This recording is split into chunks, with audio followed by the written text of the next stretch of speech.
tempo badak, Banco Mundial se coordena com a Autoridade de Proteção Civil, onde apoia recursos para a proteção civil. Quinta-feira, Secretário de Estado de Proteção Civil, Hassoro Malu, oficial, gestão Banco Mundial, e Hakaikoli, no halo discussão com a política de proteção civil.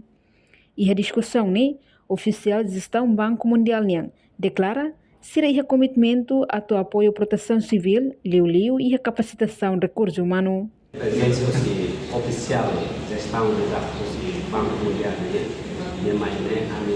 discussão com a política da proteção civil.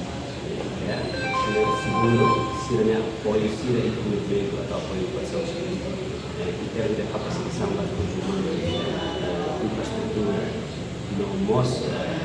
gestão da desastre.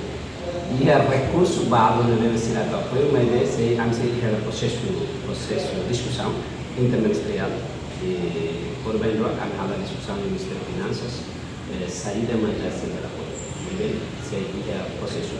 E tem para que pode ser acesso à informação, saída do Ministério da Operação. Lita, se halau a educação cívica vai a redução do risco de desastre, primeiro, capacitação da gestão de desastre. Segundo, formação que continua para pessoal ser técnico. Terceiro, apoio para durante a preparação, durante o desastre e depois do desastre. Depois do desastre, a recuperação do município. A resposta presente da emergência climática, pensar que a vítima vai para a televisão. O processo de antes de uma preparação para a resposta.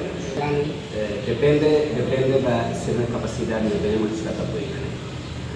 Se não mais o programa, mais que era com taxa de tira, saída mas lá a proteção civil de serviço integrado, nesse tela baixa nas finanças.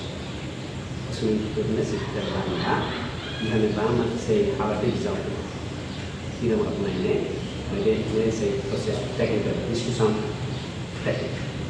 E a tempo badak, equipa oficial de gestão Banco Mundial, se apoia recurso para IHPC, onde a rede serviço e a FATIN refere. Reportagem Melania Conceição, Televisão Timor-Post. Janela informação ba Emogoto.